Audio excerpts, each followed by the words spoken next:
Eu saúdo a igreja com a graça e a paz de nosso Senhor e Salvador Jesus Cristo. Amém? A Ele seja dada toda a honra, toda a glória, todo louvor e toda a adoração pelos séculos dos séculos. Para mim é um prazer imenso estar aqui com vocês para exaltar o nome de nosso Senhor e pregar a sua palavra. Agradeço o carinho do reverendo Vinícius Jordão. Como ele mesmo disse, o Senhor nos tem dado a alegria de estreitar os laços e desenvolver uma amizade preciosa em Cristo Jesus.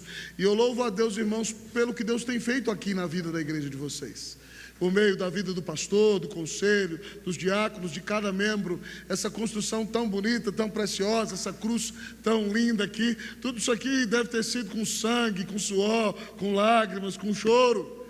E é uma grande alegria poder estar aqui e ver o que Deus está realizando no meio desta preciosa igreja. Também quero saudar os colegas pastores, todos os que vi aqui, os que porventura estiverem, que o Senhor derrame sobre cada um bênção sem medida.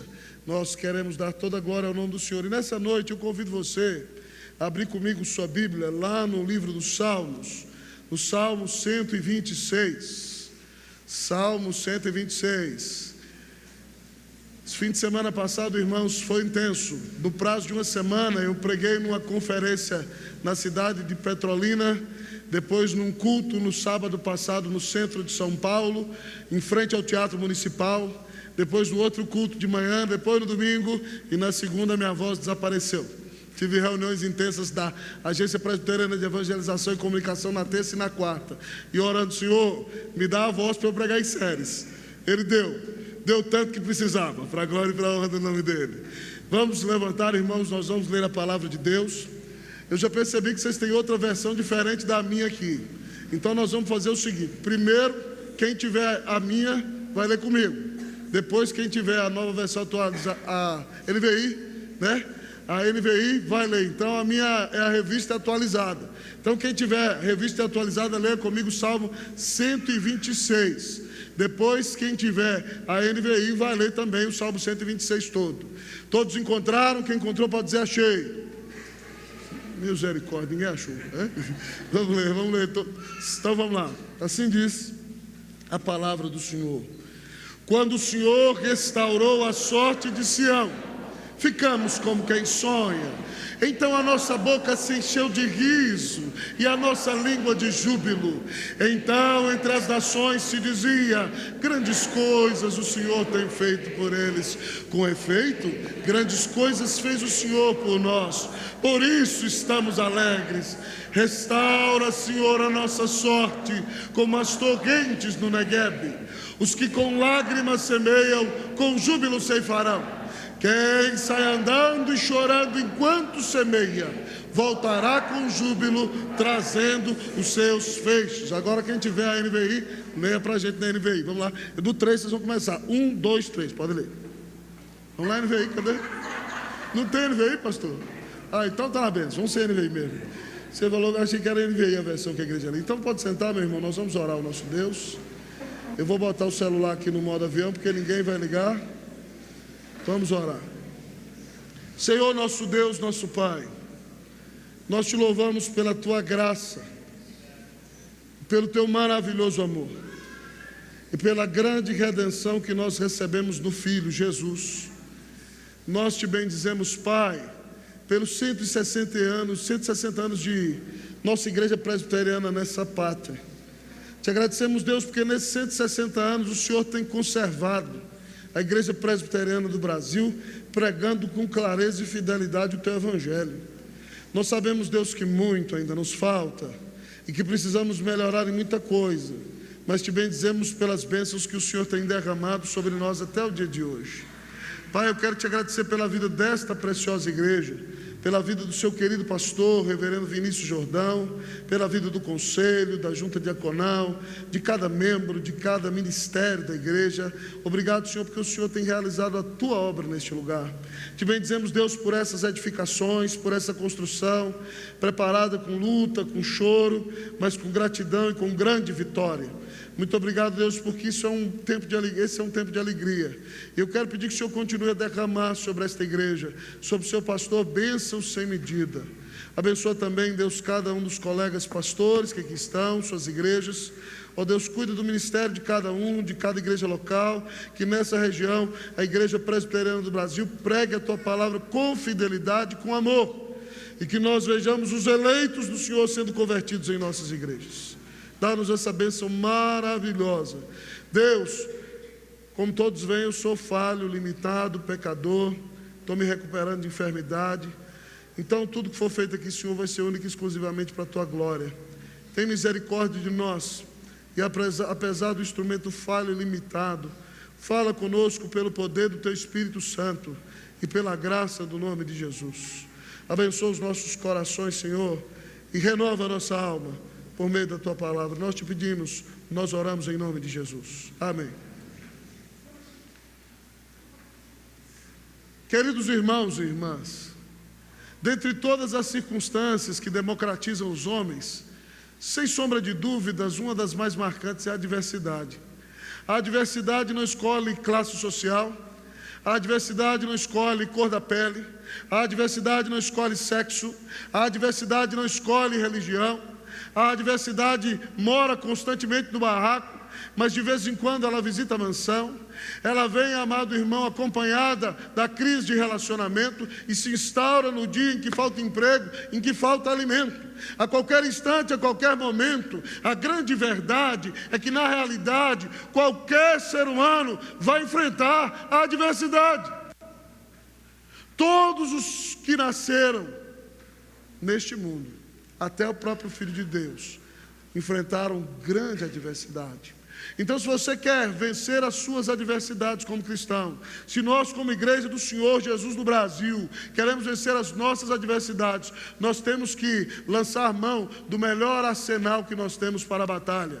E o arsenal que nós temos para vencer a adversidade é o livro de Deus, é o livro santo. É o livro que une o céu e a terra, a eternidade e o tempo. É o livro que é a própria revelação de Deus para nós. Deus fala conosco nesse livro. Seu Filho se apresenta a nós nesse livro. E quando nós ouvimos a pregação fiel, é o Senhor mesmo que se levanta do livro, que caminha na igreja e que fala aos nossos corações.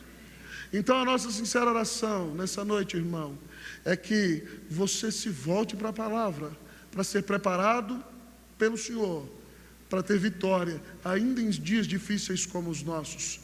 E esse salmo que eu leio para vocês foi escrito num momento de adversidade do povo de Deus. O povo de Deus passou 70 anos de escravidão, debaixo do domínio dos babilônios e dos persas, por causa do pecado do povo que não ouviu os profetas. Depois de 70 anos, irmãos e irmãs, o que aconteceu foi que Deus decretou a libertação daquele povo. Eu quero que você imagine comigo aqui. Imagine que um exército inimigo talvez viesse e cercasse a cidade de Séres, e colocasse fogo nas casas, e destruísse as igrejas de Séres. E você visse o exército acorrentando o seu pastor, e ele ser obrigado a caminhar 1000 quilômetros a pé para um país distante, onde ele não falava a língua. Você vê pessoas que você ama sendo assassinadas, mulheres de sua família sendo abusadas. A situação daquele povo era angustiante. Eles chegaram na Babilônia e penduravam suas harpas nos salgueiros da Babilônia, e o povo da Babilônia dizia para eles: cantem para nós os cânticos de Sião. E eles diziam: como é que nós vamos cantar os cânticos do Senhor em terra estranha?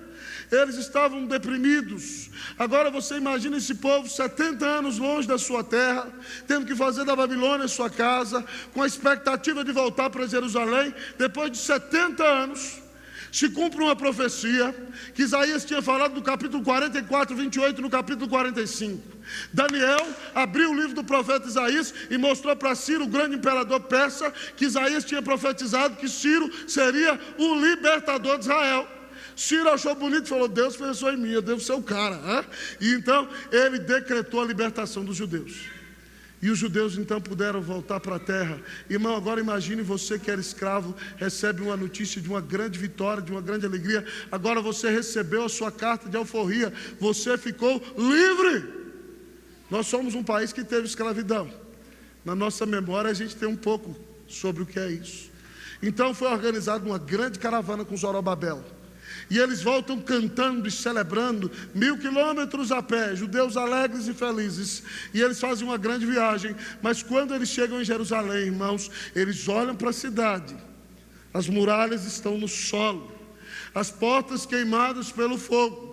Os judeus que moram na região ali estão passando imensa necessidade. E eles chegam numa cidade fantasma, num lugar de ruínas.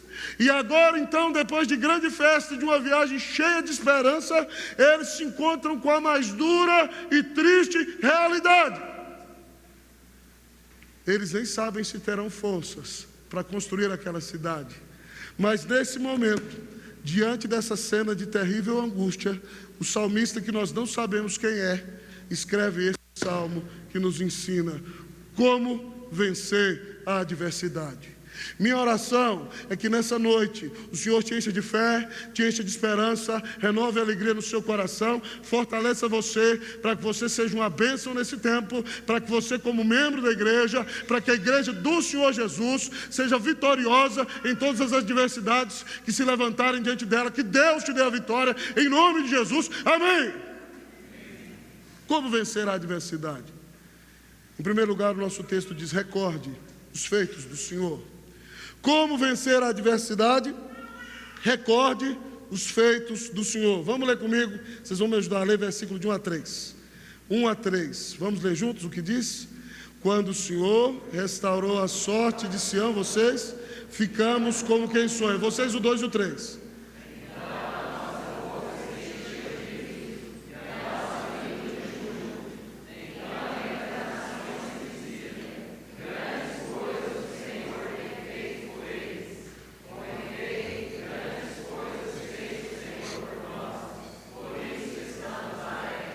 Você imagina a cara do pastor Vinícius no dia que ele recebeu a notícia que a Juliana ficou grávida?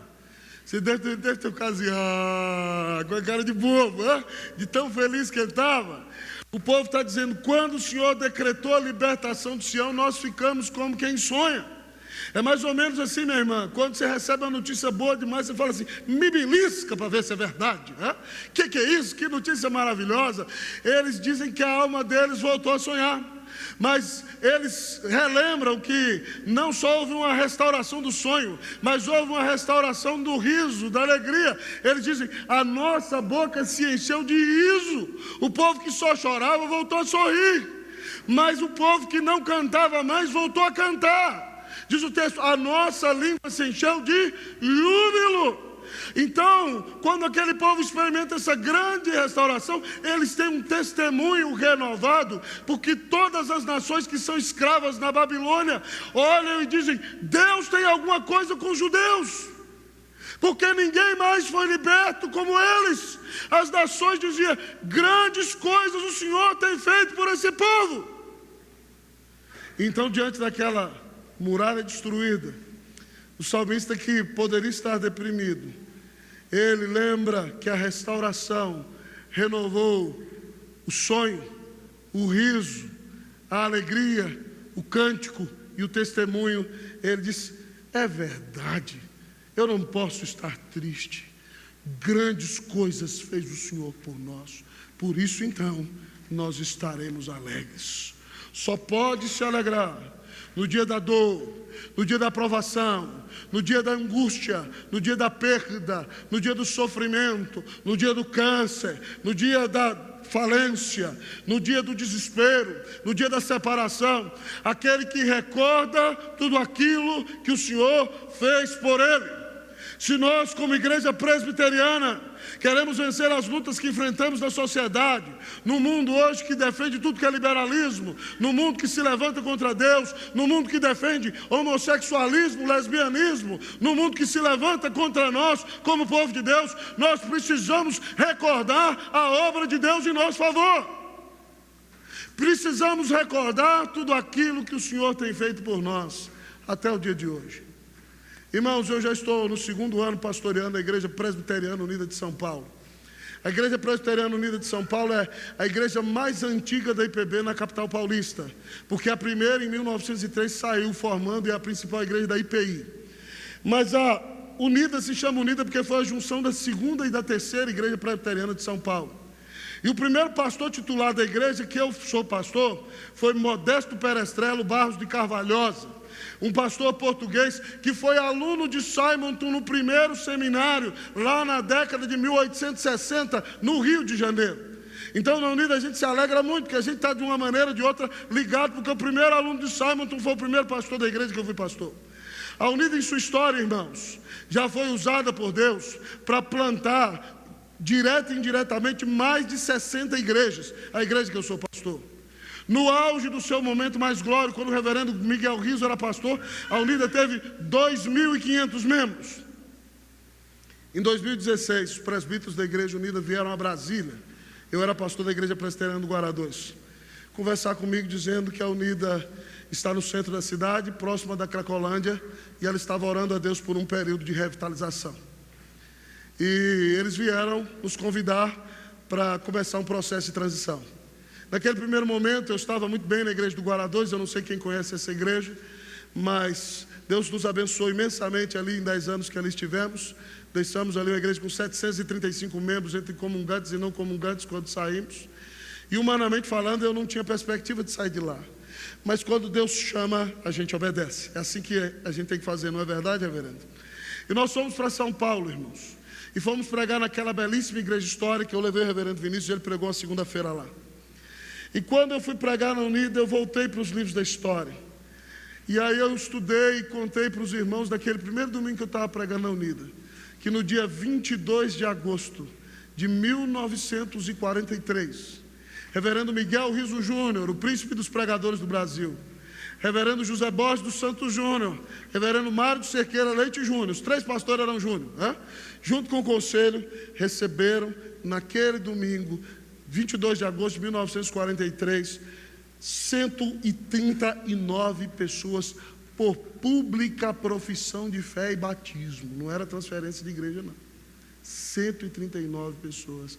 E eu perguntei aos irmãos enquanto pregava: vocês acreditam que Deus ainda pode fazer a mesma coisa? O mesmo Deus de Rizzo, o mesmo Deus de Borges, é o mesmo Deus que eu creio. E é o mesmo Deus que continua salvando o seu povo por meio da pregação do Evangelho. Quando nós recordamos o que Deus já fez no passado, isso anima o nosso coração. Mas mais do que recordar o que Deus fez na história dos seus servos, eu e você precisamos recordar o que Ele fez na plenitude dos tempos. Na plenitude dos tempos, Deus se fez homem sem deixar de ser Deus. Na plenitude dos tempos, Deus se vestiu de nossa carne, Deus se vestiu de nossa pele, Deus tabernaculou conosco, Deus resolveu caminhar em nossas estradas poeirentas, Deus sentou-se em nossas mesas, Deus comeu nossa comida, Deus, homem, foi carpinteiro, fez mesas e cadeiras para que as pessoas sentassem.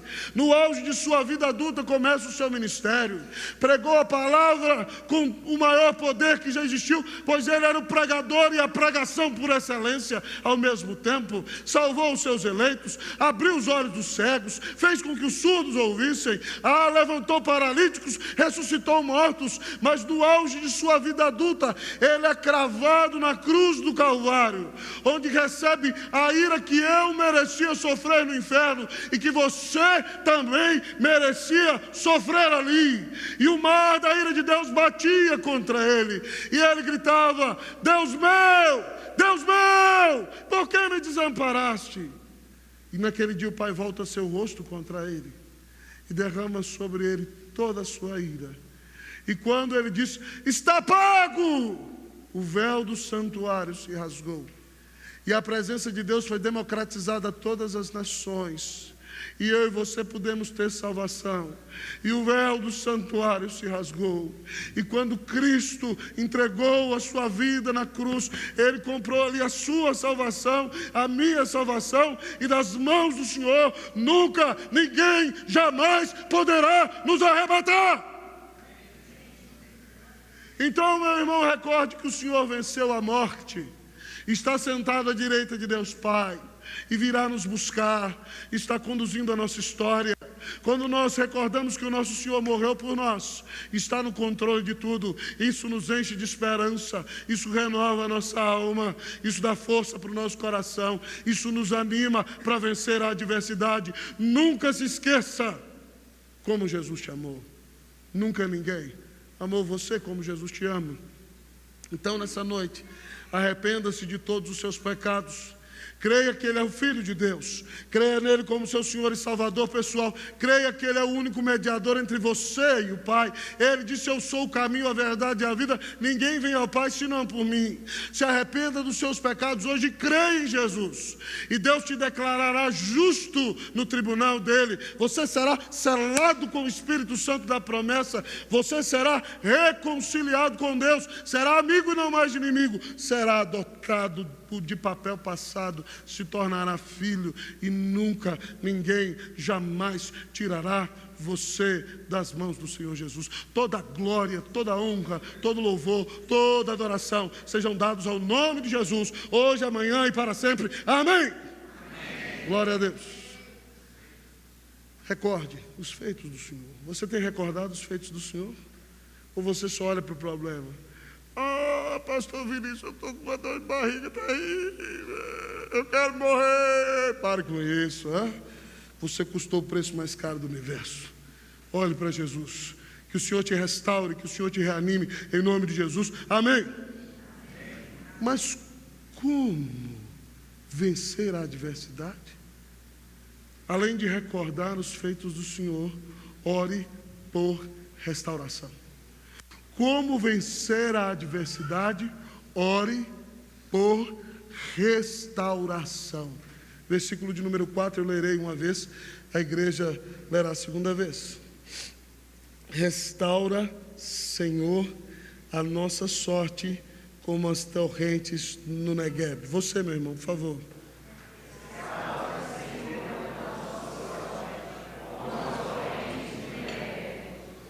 Pastor Vinícius, eu tenho uma tia, minha tia Hebes, meu tio Orlando, ele é presbítero, eles moram em Três Marias.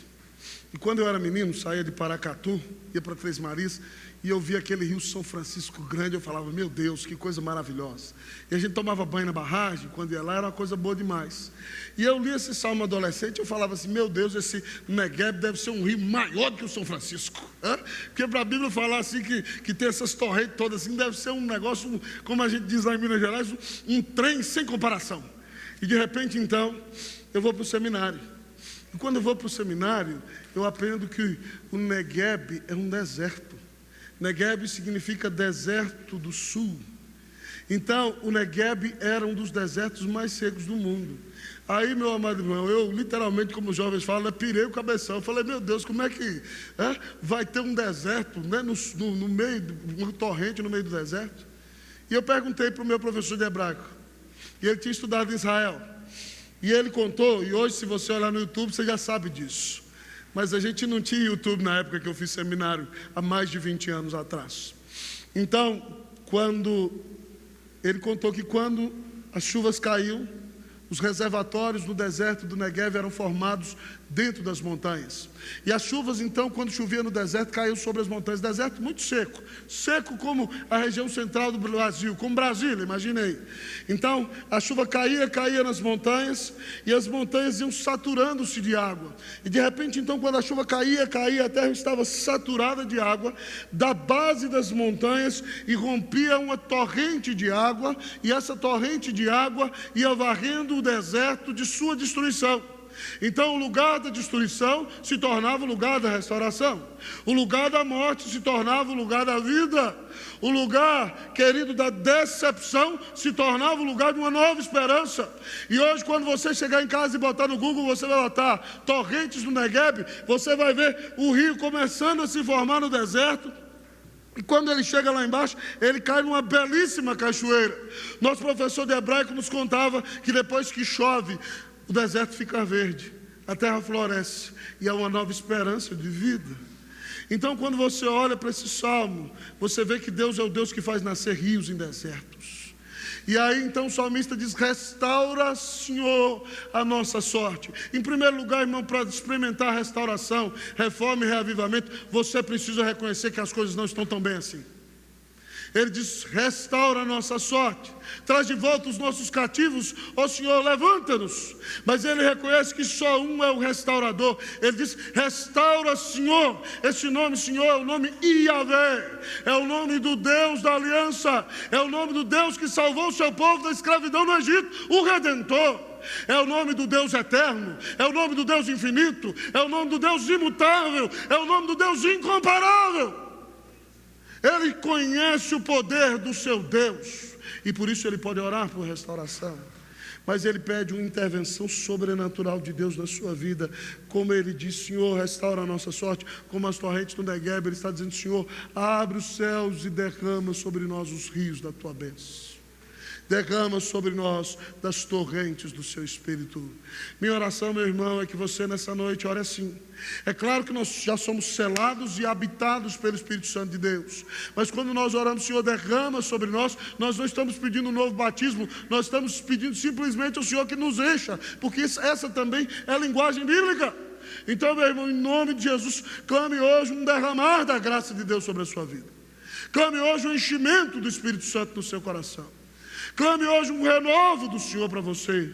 Talvez você está enfrentando um momento de luta, de dificuldade, porque você precisa se consagrar mais, porque você precisa orar mais, porque você precisa dobrar os joelhos e entender que você não faz nada no poder da sua força.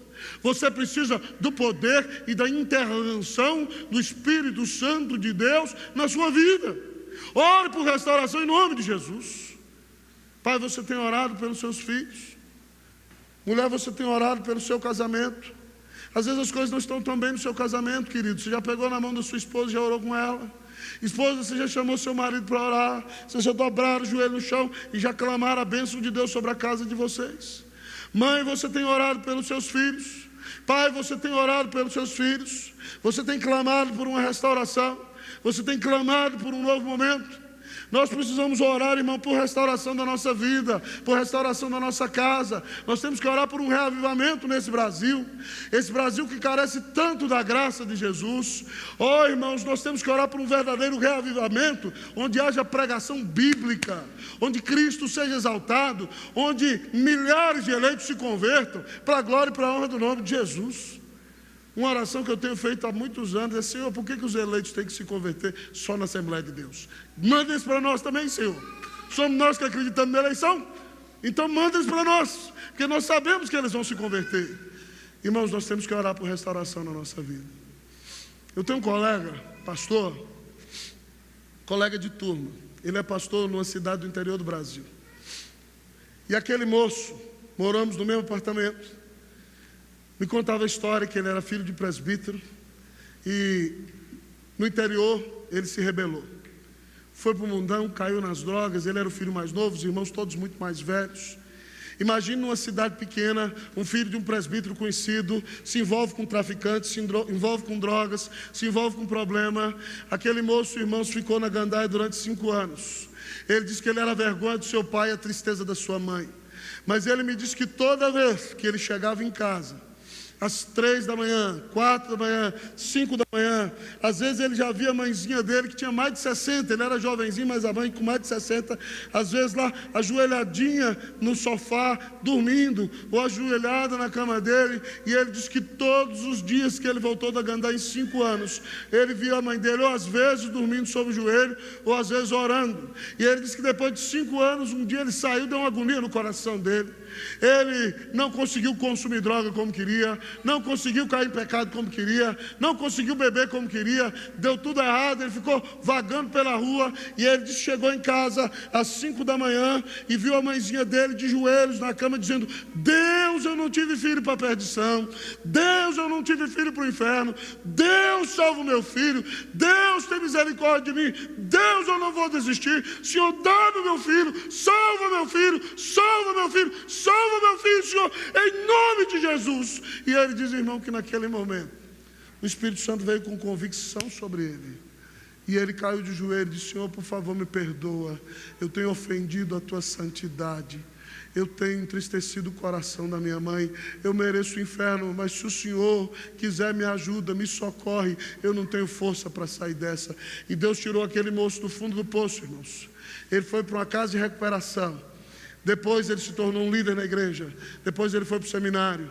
E há mais de 20 anos ele é um pastor que abençoa uma igreja, pastor amoroso, visitador, que cuida de um rebanho e cuida de uma igreja preciosa no interior do Brasil. Sabe por quê? Porque uma mãe não desistiu de orar por restauração.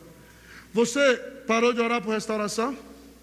Faz quanto tempo que você se acostumou com o seu estado espiritual? Não, está tudo bem. Agora a nossa igreja construiu, agora a gente não precisa daquela agonia mais. Meu irmão, não se deixe trair por isso. O tempo das bênçãos é o tempo no qual nós temos mais que vigiar e dobrar os nossos joelhos. Porque o Deus que cuidou de nós na adversidade é o Deus que continua conosco no dia das bênçãos. Eu quero desafiar você, meu irmão, a ter uma séria vida de oração nessa noite. Se você quer experimentar um reavivamento na sua vida, se você quer experimentar transformação no seu coração, se você quer ter um novo momento com Deus, busque investir na sua vida de oração para a glória e para a honra do nome de Jesus. Tome essa decisão. Separe 20 minutos, meia hora todos os dias para orar. Comece a orar com a sua esposa. Comece a orar com o seu colega de trabalho. Lá na nossa igreja, irmãos, nós pregamos um sermão desafiando a oração. Tinha uma irmã que tinha dificuldade, ela fez um compromisso com outra colega. Falou, quando a gente levantar às 5 horas da manhã, nós vamos mandar o WhatsApp uma para outra e fazer a devocional ao mesmo tempo. Ela me contou. Já faz mais de um ano que elas levantam às 5 horas da manhã e manda o WhatsApp e faz a devocional no mesmo horário, e compartilha a devocional, e lê a Bíblia, e oram, e ela diz, pastor, eu nunca mais deixei de orar. Você busca o Senhor todo dia? Ou você é o sujeito que só vem aqui no domingo? Não, eu vou lá, na casa do papai, comer uma almoção de domingo, uma jantona, ouvir pastor Vinícius pregar, porque prega gostoso, para abençoar a gente, e aí sai daqui e fica a semana inteira sem comer. Você acha que você vai sobreviver uma semana inteira sem comida, meu filho? Preste atenção, você precisa de palavra, você precisa de oração, você precisa de vida com Deus. Então que no nome de Jesus, se você é membro da igreja presbiteriana e quer ser uma bênção nesse tempo, invista na sua vida de oração.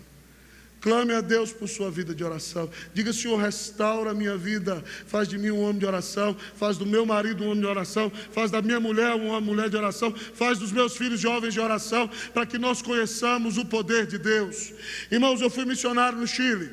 E quando eu estava indo para o Chile, me preparando em 99, eu ouvi o reverendo Wilson de Souza Lopes, que era secretário executivo da nossa igreja, pregando em São Paulo no JMC. E uma frase dele entrou como uma flecha no meu coração. Ele dizia com sua voz rouca, pouca oração, pouco poder, nenhuma oração, nenhum poder, muita oração, muito poder.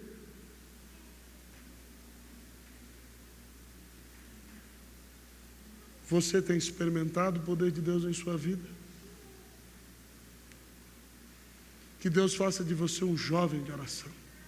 Que Deus faça do varão um homem de oração. Que Deus faça da irmã uma mulher de oração. E vocês vão ver, amados irmãos, como diz o nosso querido príncipe Hernandes quando prega, quando a igreja ora, os céus se abrem, a terra treme, o inferno teme e coisas novas acontecem na terra. Vamos repetir essa frase comigo? Vamos lá? Quando a igreja ora, os céus se abrem, a terra treme, o inferno teme e coisas novas acontecem na terra. Mais uma vez, você não esqueceu, vamos lá? Quando a igreja ora, os céus se abrem, a terra treme, o inferno teme e coisas novas acontecem na terra. Que coisas novas aconteçam na sua vida, em nome de Jesus, amém.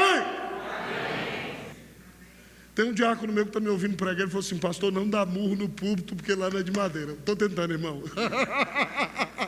Pode quebrar. Como você tem reagido diante da adversidade? Você tem murmurado? Você tem reclamado? Você tem andado cabisbaixo? Você tem andado dizendo, oh, pobrezinho de mim, que tristeza, oh vida, oh tristeza, oh azar. Pare com isso em nome de Jesus. Você foi amado por Deus antes da fundação do mundo. Deus deu o Filho dele na cruz por você. Mas talvez você se pergunte ainda nessa noite, pastor, como vencer a adversidade? Em primeiro lugar, recorde os feitos do Senhor. Em segundo lugar, ore por restauração. Mas em terceiro e último lugar, espere a recompensa do Senhor. Como vencer a adversidade? Espere a recompensa do Senhor. Versículos 5 e 6. Eu vou ler os 5, a igreja os 6. Os que com lágrimas semeiam, com júbilo ceifarão. Vocês os 6.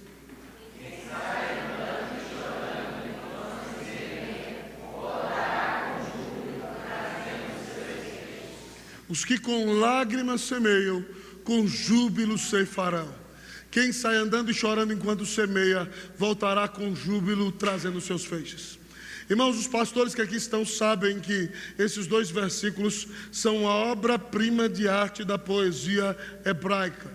Eu gosto da poesia hebraica, mas ela é diferente da nossa poesia ocidental, e principalmente do português. Por quê? Porque a nossa poesia rima os sons. A nossa poesia rima os fonemas. A poesia hebraica rima os pensamentos. Então pensemos num jovem aqui que começou a namorar na igreja há pouco tempo. E ele orou, conversou com o pastor Vinícius, jejuou, né? E ele é um jovem que gosta de ler poesia. Então ele falou assim: eu vou preparar uns versinhos, vou falar uma rima para aquela moça bonita, que é muito inteligente, ela vai gostar. Aí ele chega para ela e fala assim: princesa linda do meu coração, hoje é com grande satisfação que vou partilhar contigo a minha emoção. Eu sou um sincero cristão, sou verdadeiramente um partidão, e eu quero ser o seu amorzão, dar-te-ei todo o meu coração, e nós vamos viver para ver de Deus a glorificação, e eu quero ter com você um casamentão. Dá-me hoje a tua mão, eu quero ser teu maridão. E ela vai dizer: ai, que amor. Mas no hebraico não é assim não, irmão. O hebraico rima o pensamento. E se você dá uma olhada aí, a gente teria 4 versinhos de poesia hebraica nesses 2 versículos. Primeiro versinho diz assim: o crente sofre. Não é porque você é crente que você não vai enfrentar a aflição. Quem sai dizendo aí pare de sofrer não sabe de nada, hein? Porque o texto diz: os que com lágrimas. Ele fala de alguém, de um peregrino que vai no deserto, sem ter algo para comer, com a sua última semente, ele sai andando e chorando. Então, meu irmão, a Bíblia diz que todos nós vamos enfrentar a aflição. E a Bíblia diz que se você quer ser piedoso, você vai ser perseguido. E a Bíblia diz mais, diz que se você é crente de verdade, o Senhor te deu a graça, a bênção, o privilégio de sofrer por Jesus. Está lá em Filipenses 1:29. Então ele diz que o crente chora. Mas o crente, amado irmão, não é anulado pelo sofrimento. Ele não diz que quando você chora, você fica assim: eu quero morrer, e entra dentro de casa, fecha a porta do quarto, deita na cama, cobre com a coberta, não quer ver mais ninguém. Não, meu irmão. Ele diz que o crente luta no meio do sofrimento. Segundo versinho: lute no meio do sofrimento. Os que com lágrimas semeiam. Ele repete: quem sai andando e chorando enquanto semeia. Mesmo no dia da dor, não deixe de lutar. Mesmo no dia da dor, não deixe de orar. Mesmo no dia da dificuldade, não deixe de pregar. Mesmo no dia da angústia, não deixe de trabalhar. Não deixe de lutar. O crente é aquele que crê no Senhor, e ainda no dia mais difícil da sua vida, ele luta e se entrega de todo, porque ele sabe que a sua vida está nas mãos do seu Senhor. Mas, amado irmão, ele diz que há esperança de colheita, no terceiro versinho. Os que com lágrimas semeiam, ceifarão. E aí ele, para aclarar o quadro diante dos nossos olhos, ele bota um judeu com a colheita toda de trigo nos braços, voltando com seus feixes. Ele diz: haverá colheita. Você planta com lágrimas, mas você vai colher. E aí então na última parte do verso ele diz que você vai colher com alegria. Os que com lágrimas semeiam com júbilo. A ideia de júbilo aqui é pular de alegria. Ele volta com júbilo, saltando e cantando, como o judeu canta, né? Avinu shalom, alegre, feliz, saltando. Ele vai voltar com alegria. Ele sabe que Deus é bom, que Deus nos permite dias difíceis na vida, mas que o Senhor diz que quando nós plantamos com lágrimas, nós vamos colher com alegria, por causa da sua graça, por causa do seu amor, por causa da sua bondade. No ano de 2002 eu era pastor em Santiago do Chile. Vim pregar num presbitério no Brasil que tinha me convidado. E aí então tinha um pastor ali que estava numa igreja pequena, complicada, muito difícil. A liderança dele era terrível. E aí ele estava chorando com os pastores mais velhos. E ele estava falando, vou largar o pastorado, vou arrumar um emprego, não aguento isso não. E aí o pastor mais velho falou assim, meu filho, Deus vai te abençoar. Mas ele estava tão triste, tão decepcionado, tão deprimido, que ele disse assim, não pastor, eu sei que Deus vai me abençoar, lá no céu ele vai me abençoar. O moço perdeu a fé, reverendo. Mas de repente então o pastor virou para ele, meu filho, abra sua Bíblia no Salmo 27. Você precisa crer como eu e como Davi, que diz, eu creio que verei a bondade do Senhor na terra dos viventes. Deus vai nos abençoar lá, de maneira incomparável, mas Deus é bom, e Ele nos abençoa aqui, irmãos. Irmãos, Ashbel Green Simonton, o primeiro missionário da IPB que veio ao Brasil, teve essa esperança. Simonton era um moço que tinha estudado pedagogia, tinha estudado direito como autodidata e tinha estudado num dos melhores seminários da história da igreja. Um dos melhores teólogos da história da igreja foi professor dele, Charles Hodge. E Simonton era um pregador excelente. E quando ele se formou no seminário, muitas igrejas o queriam como pastor. Uma igreja na cidade de Baltimore, amados irmãos, em Maryland, queria Simonton como pastor, uma grande igreja. E o povo começou a dizer para ele, Simonton, o que você vai fazer no Brasil? Aquele país pobre. O Brasil estava sendo acometido por uma peste. A cidade do Rio de Janeiro nem tinha saneamento básico. Os negros do Rio de Janeiro naquela época eram chamados de tigres. Sabem por quê? Porque as famílias ricas faziam seus excrementos e botavam nas costas dos negros e eles desciam para jogar no mar e aquela urina ácida caía e marcava o corpo daqueles negros. Eles eram chamados de tigres. Não tinha nem saneamento básico, não tinha nada no Rio. E viraram para Simonton, os Estados Unidos é grande, é um país desenvolvido, tem tudo para você, o que você vai perder tempo fazendo no Brasil? Simonton disse, o lugar mais perigoso é o lugar mais seguro, quando você está no centro da vontade de Deus. O lugar mais perigoso é o lugar mais seguro, quando você está no centro da vontade de Deus. E eu acredito que o contrário é verdade também, irmão. O lugar mais seguro se torna o lugar mais perigoso quando você está longe do centro da vontade de Deus. E Simonton, por crer no que professou, largou tudo, veio para o Brasil. Em 8 anos esse moço veio para o Brasil, voltou para os Estados Unidos, casou, a sua esposa faleceu, ele teve uma filhinha e depois de 8 anos ele morreu. Talvez você diria, que história triste a história de Simonton. A mãe dele morreu enquanto ele estava aqui, não pôde nem ir no sepultamento da mãe dele, sendo o filho mais novo, muito apegado a ela. Você falou assim, será que valeu a pena? Irmãos, prestem atenção. Com 8 anos de ministério no Brasil, Simonton começou a Igreja Presbiteriana do Rio de Janeiro. Simonton começou o primeiro jornal evangélico da América do Sul, a imprensa evangélica. Simonton organizou o primeiro presbitério. Simonton começou o nosso primeiro seminário. Simonton ordenou o primeiro pastor evangélico da América do Sul, o ex-padre reverendo José Manuel da Conceição. Simonton deixou um exemplo de pregação, de entrega e de grande dedicação. Irmãos, ele morreu. O sepulcro dele está pertinho da minha casa, deve dar 300 metros de onde eu moro. Nessas férias eu fui lá com a família. Esse moço morreu e nos deixou um legado tão grande. E a Igreja Presbiteriana, para a glória de Deus, ainda que não seja perfeita, tem pregado a palavra com fidelidade em todo esse país. Hoje, para a glória de Deus, nós temos mais de 150 missionários de distintos lugares do mundo. Hoje, para a glória de Deus, nós estamos enchendo esse país de igrejas presbiterianas. Uma das maiores universidades desse país pertence à Igreja Presbiteriana do Brasil. E para a glória e honra do Senhor Jesus, a morte daquele moço não foi vã, porque até hoje nós estamos pregando Cristo e pregaremos Cristo nessa nação até que Ele volte para a glória e para a honra do nome do Senhor. Como Simonton, espere a recompensa do Senhor. As bênçãos vêm do Senhor. Não olhe para o aplauso do homem. O aplauso do homem é falho. Tem dia que tem gente que te cumprimenta, amanhã vai te dar uma punhalada pelas costas. Tem dia que está te aplaudindo, tem dia que diz crucifica, crucifica, crucifica. Não olhe para o aplauso do homem. Olhe para Jesus.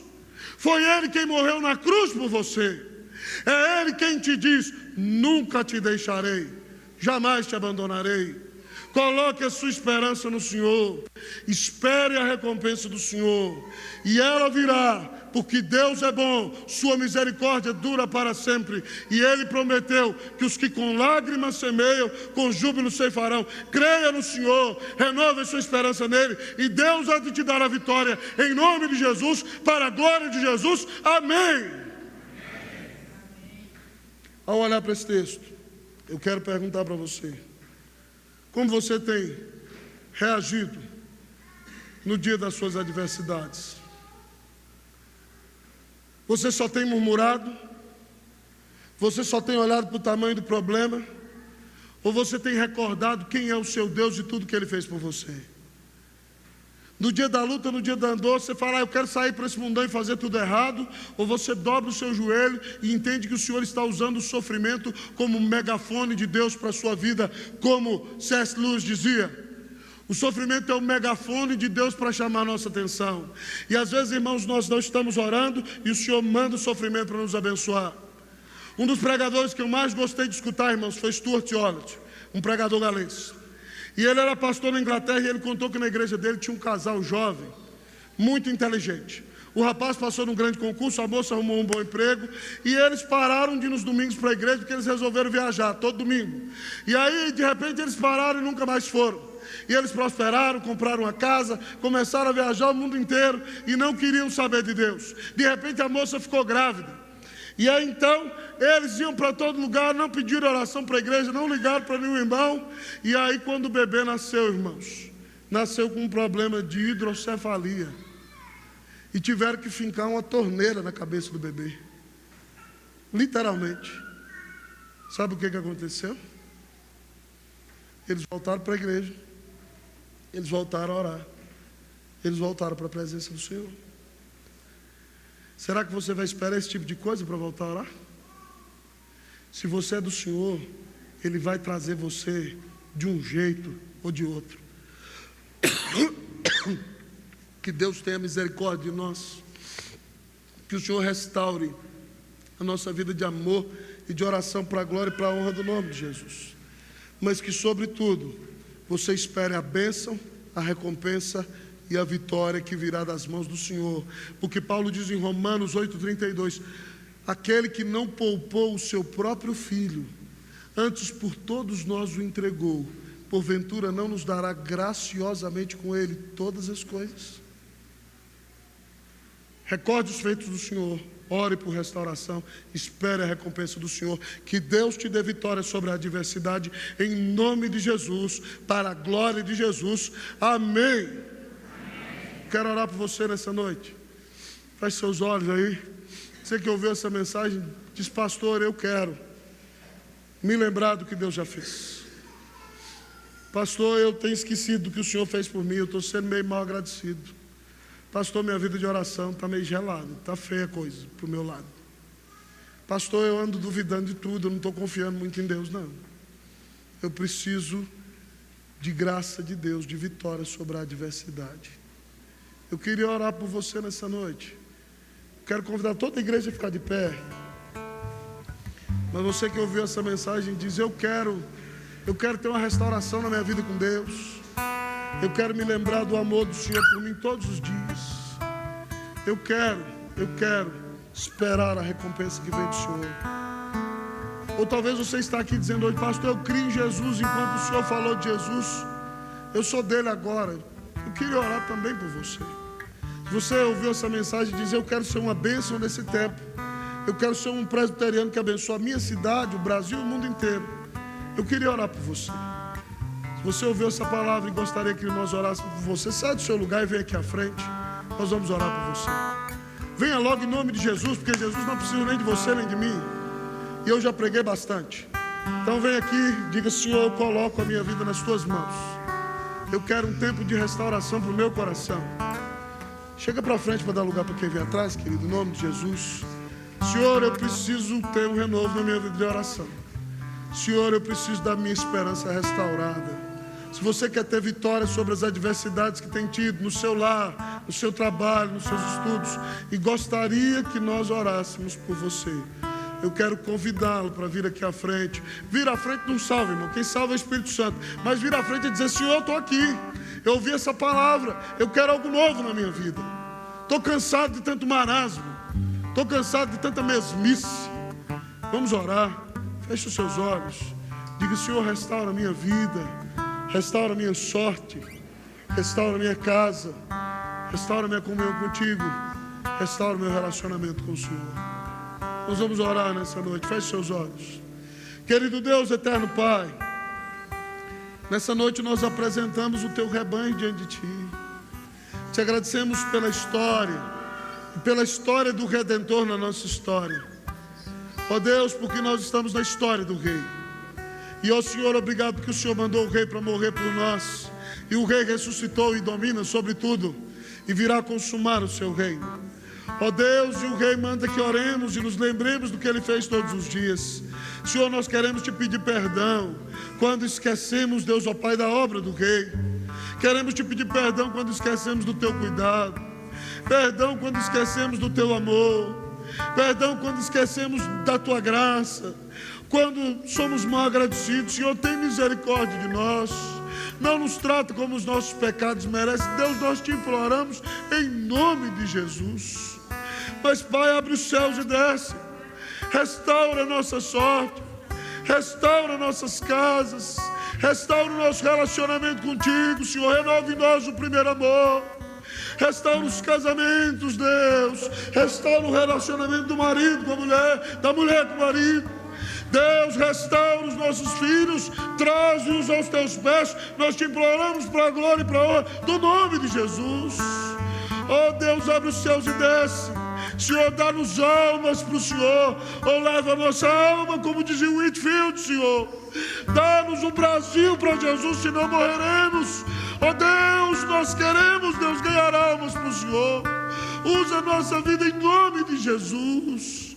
Oh Pai, perdão, Senhor, quando nós colocamos a esperança nas nossas finanças, nos nossos talentos, nas pessoas que amamos, nas realizações de nossos filhos. Perdoa-nos, Senhor. Nós queremos dizer hoje, Senhor, que a nossa alma espera silenciosamente só por Ti. Ó Deus, o Senhor sabe a dor e a luta que meus irmãos estão vivendo, eu não sei. Mas visita-os com graça nessa noite. Visita-os com restauração. Visita-os com um novo tempo, Deus. E em todas as adversidades desta vida, que Teu povo saiba que haverá um dia em que o Senhor enxugará dos nossos olhos toda lágrima, em que a morte já não existirá, em que não haverá luto, nem pranto, nem dor, porque as primeiras coisas já passaram, em que o Senhor dirá: eis que faço novas todas as coisas. Maranata, Senhor, nós esperamos este dia. Vem, Senhor Jesus, vem nos buscar. Mas enquanto esse dia não chega, dá-nos vitória sobre a adversidade. Que nós sempre nos recordamos o que o Senhor fez por nós. Que nós tenhamos uma vida abundante de oração, uma vida em avivamento constante. Que nós esperemos a bênção e a recompensa que vem somente de Tuas dadivosas mãos. Nós clamamos isso, nós imploramos, nós oramos em nome de Jesus. Amém. Dê um abraço ao seu irmão, diga para ele que Deus restaure a sua vida. Em nome de Jesus. Amém.